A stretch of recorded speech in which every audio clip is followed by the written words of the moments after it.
Welcome to the Microbial Secret Society, where David and I dive deep into the microbial realm and initiate you into the Microbial Secret Society.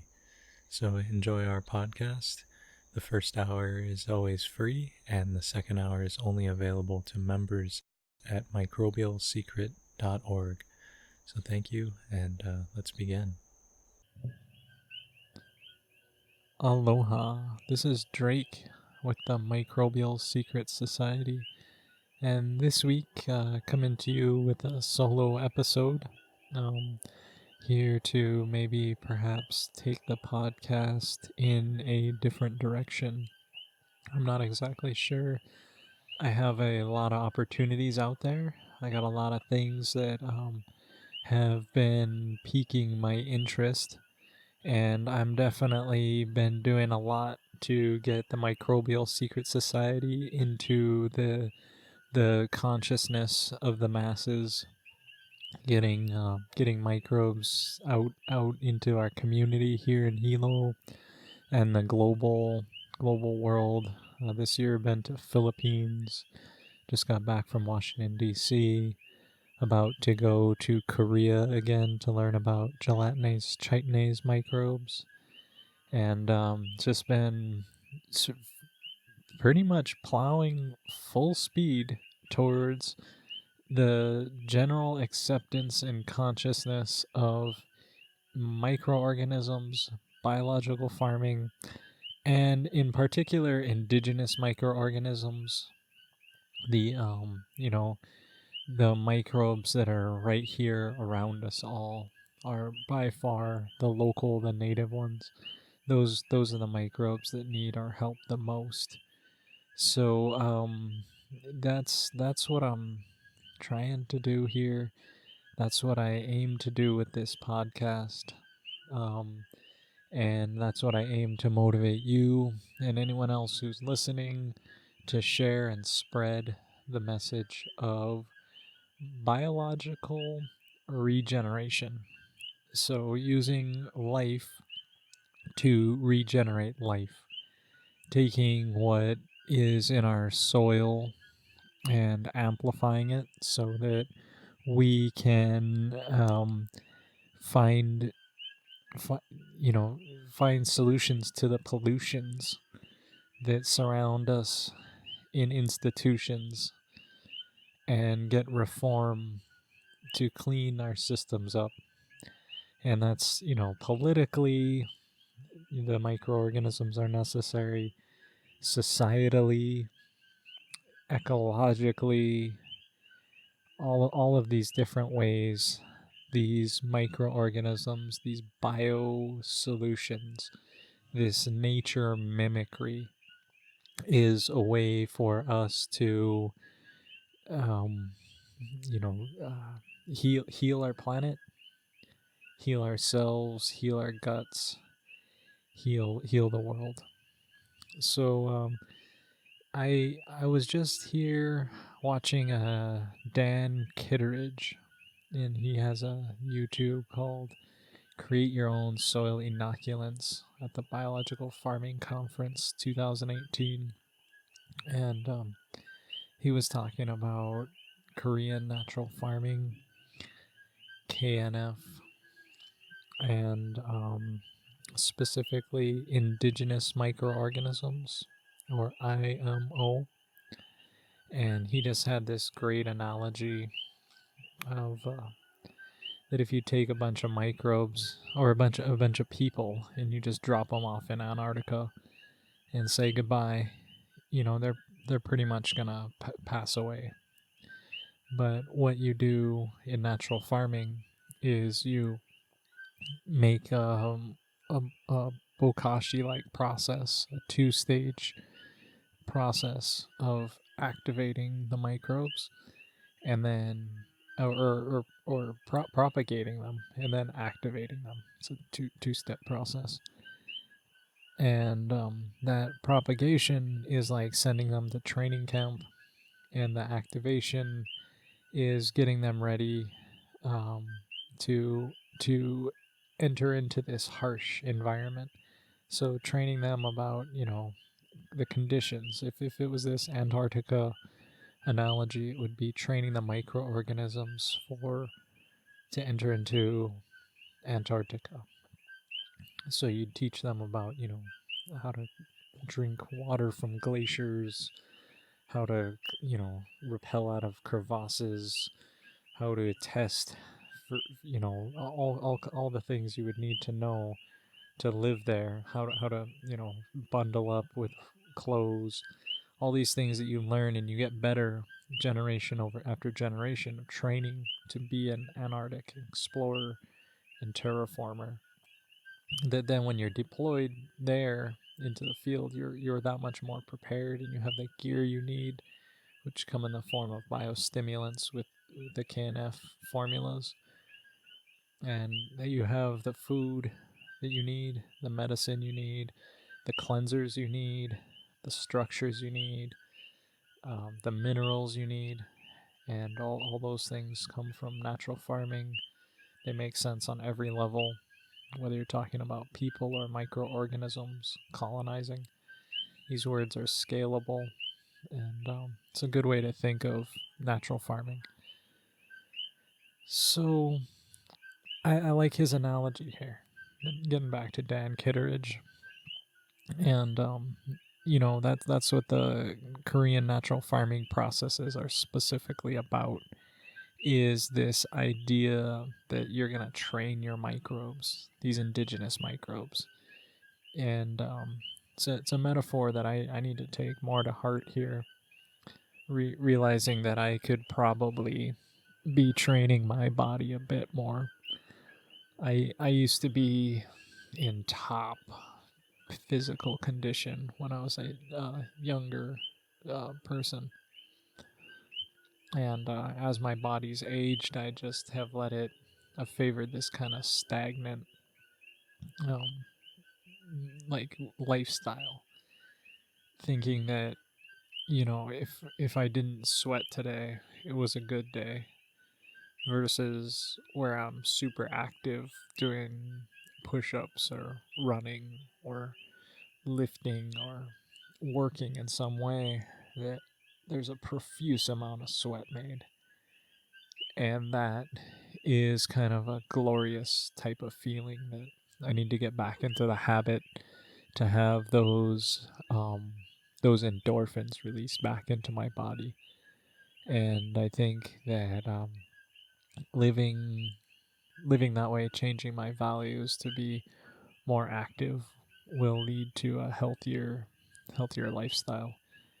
And a lot of that for me relates to getting out into the garden more, and getting into working this land, where here on this land I have an opportunity with about 20 acres or so, to terraform into a productive natural farm, and have been at it since roughly 2008 or so, but to varying degrees and to various engagements of when I was, you know, uh, what efforts I could put forward and where my energies were focused.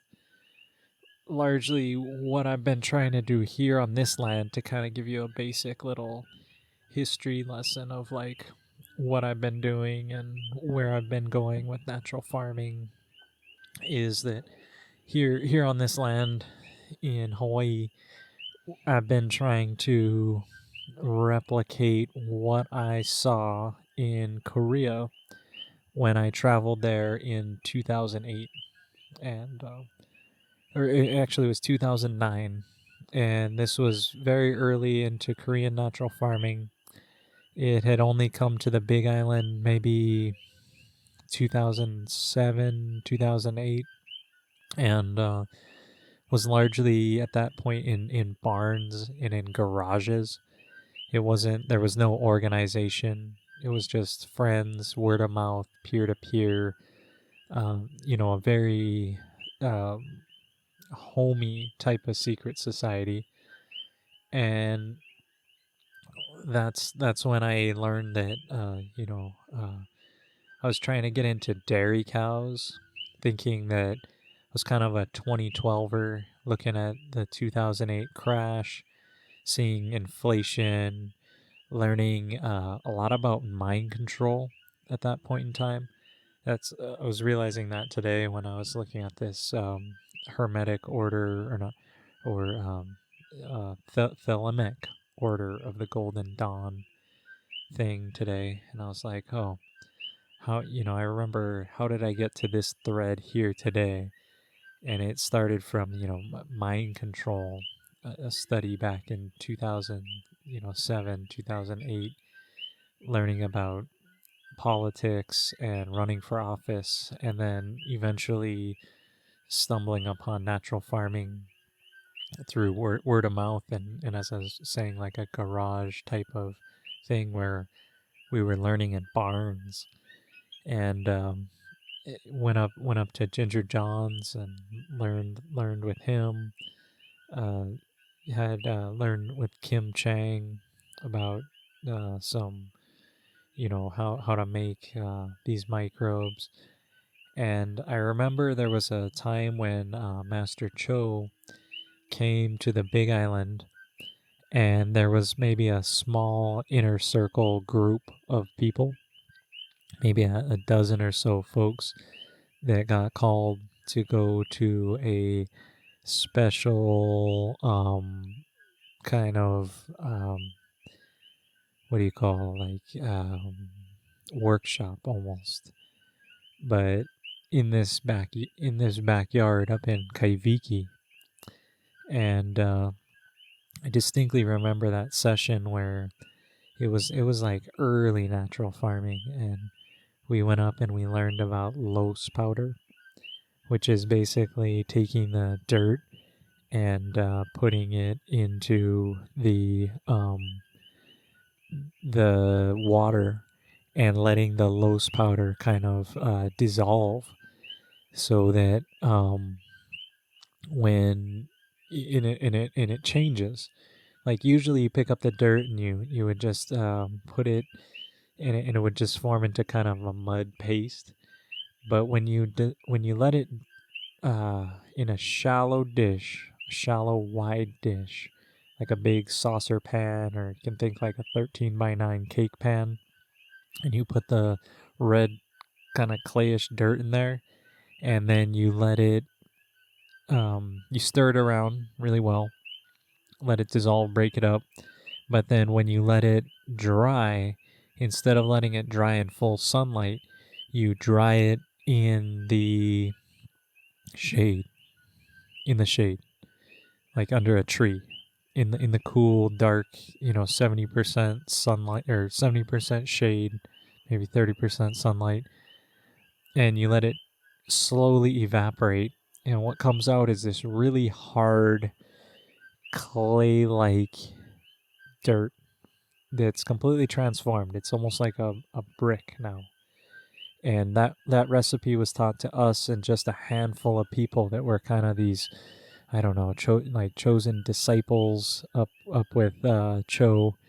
And he taught us about the loess powder, and he said to rub it onto the palm trees there that had a bunch of moss growing on them. And because it's a kind of rainy area up in Kaiviki, Mauka, that he said that you could take care of that skin problem, no problem. And what it required was the indigenous microorganisms and the loess powder, which then after you have that hard powder, you can grind it back up into like a loose stuff, and somehow it maintains the magnetism and mineral content. And then you paint that onto the tree and onto the moss, and with kind of oatmeal or something to kind of stick it on there to the moss, and it remineralizes the tree, and that skin disease or moss goes away. So yeah, that was I can remember it so vividly. It's amazing, and that was a course, I like 2008, I think, where Master Cho was on the island, and or maybe it was after that. I don't know. I went to Korea, and that's to get back to how what I'm making with my farm. It was that trip where um you know this this handful of people, these chosen people, kind of awakened by Dr. Park, were given an opportunity to go to Korea, and yeah, I that's what I'm trying to replicate here in Hawaii, and it's just not the same in a lot of ways. Um, I would say in Korea you can kind of all the farmers kind of have these uh, ton to 3/4 ton pickup trucks, cab over the engine kind of trucks, and they all are able to access the machinery that they need, the excavators, the diesel, the tanks, the irrigation supplies, everything that was kind of necessary for the the farming to happen, where if you're trying to do that same thing in Hawaii, where I am, I mean, I am trying to replicate what I saw in Korea here. It's just not the same. I don't have the access to machinery the same way. I I don't have the same like water tanks. There's one place that maybe one or two places that makes water tanks, and in Korea there's like just 50 or 60 of these guys. Just the place is just tons and tons of material available, and subsequently it's much more affordable. Whereas here it's like special order, one-off items that I'm purchasing, pieces trying to put a farm together, because farms here are so rare that it's like almost it's it's a different game, and we don't have the same supply lines. Like I'm lucky here on my farm, where the one thing I have replicated really well across is the no smell pigs. No flies, no cleaning, happy, smiling pigs. And the one way that I am able to do the pigs is because I do have an industrial waste supply of papaya fruit coming here to my house. So I purchase every week a bin of papaya for $10. That's 800 pounds of papaya that is otherwise used to be a waste product, but now folks have like understand the value of this, and it now goes to feed animals island wide, and people line up to pick it up. And this is just a amazing fluke and exploitation that I feel like I'm taking advantage of at this point, because having access to this fruit to grow the pigs is the only way I'm able to do it. But these three pigs eat 800 pounds of papaya a week. So each pig 30 pounds a day. Maybe even a little more than that, sounds like, if it's 800 pounds. I'm also feeding the chickens from that 800 pounds, and raising about 40 chickens from this waste supply. But that is the pigs and the chickens are the one thing that I'm really able to replicate. And bringing this technology across the ocean of where most pig farms I visit around here, you smell the pigs from quite a distance. And even the other day, my pig, I had him the cage set up so that he was on the pathway, the wood pathway, and he started to stink it up. So even just a little bit of the system failing and the microbes not being active in the system can really do a lot to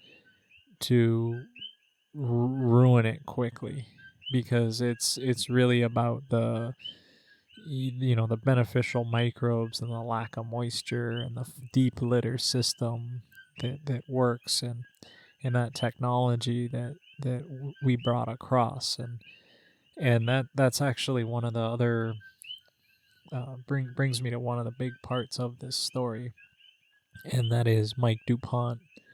And hopefully I'll be able to do some interviews with this podcast, and maybe that direction I could head would be a little bit more um you know even phone calls with folks, and just interviewing interesting people in the natural farming realm, and to fill this time with great content for you. I mean, it's really about you. That's trying to spread the consciousness. It's not just like trying to fill time, trying to produce like a story, a really good avenue for people to connect and understand natural farming, the microorganisms, the secret society, these larger mystical concepts. Um, and but yeah, so coming back to Mike DuPont, and he was one of the instrumental people in getting me involved in natural farming. Like I was saying in the story that I was telling about how I got into this, I wanted dairy cows and wanting to be this survivalist 2012, free. You gotta have milk, cows. I wanted to live a Babylonian way, out of place in Hawaii, like, milk and cereal, but produce my own. So I went to go see Mike DuPont to get a breed of cow. I was thinking some Dexter cows, some small little ones that I could milk on my own, and have a little breed. And he introduced me to the no smell pigs, and he's been into swine for his whole life. He is the UH livestock and Korean natural farming extension specialist for Manoa, University of Hawaii Manoa, which is a land grant agricultural college, and he is part of the College of Tropical Ag and Human Resources extension agent, and he is based in Hilo, Hawaii, and he's been a crucial component to this. So I met up with Mike and my dad up at the ag station above the zoo in Panaeva, and met him at this picnic bench. And Mike's kind of you know just a great guy to talk to. He loves telling stories, and he got to telling this story about how in 2005 this Korean guy walked into his office and told him about no smell pigs, and he threw him out of his office. And the guy was like, "No, I got this," and he bought him a ticket to Korea. Mike couldn't refuse. He went, witnessed this, passed that legend on to me, which he'll probably tell it better than I could, again, if I do get a chance to interview him. But this knowledge of he went to Korea in 2005, saw the no smell pigs, and they went to maybe a dozen, well, maybe half dozen pig operations in place after place. Again, like thousands of hogs operation, and no smell, no cleaning. Korean natural farming inoculated deep litter systems and success all over the Korean peninsula, which is a climate very similar to California or the Midwest, where they get extreme cold and extreme heats. And Korea is a very harsh country, and so if this technology is working there, it would work all over in America, which is the vision that Mike DuPont had when he was there. And he set out to change the USDA Natural Resource Conservation Service, NRCS, rules to include this no smell inoculated deep litter system as best practices, and did the necessary science with the probes to understand that there's no pollution, there's no water runoff, there's no flies, no black house flies at least. There are some gnats in my system. And he found this research and wrote the right papers and got it published with the University of Florida, who gave him funding.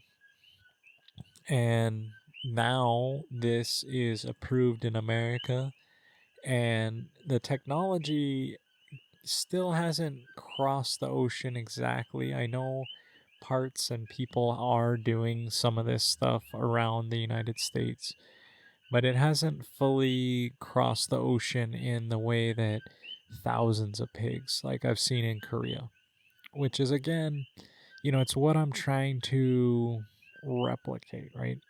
I'm trying to build my farm into this, you know, thing where you can prove out these concepts and they work. And you don't have to go to Korea to see them. You can come here to Hawaii, stay here at the Airbnb, learn these concepts, work on the farm a little bit,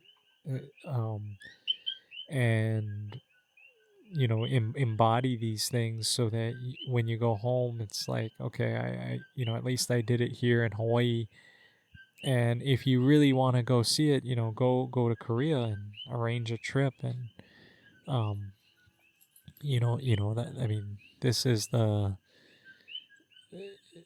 because I can see this biological farming taking over the whole Midwest, all of America, Pacific Northwest, everywhere where people are growing hemp crops. They can use the no smell pigs as a fertilizer, indigenous microorganism compost generation center, and use the biostimulants and the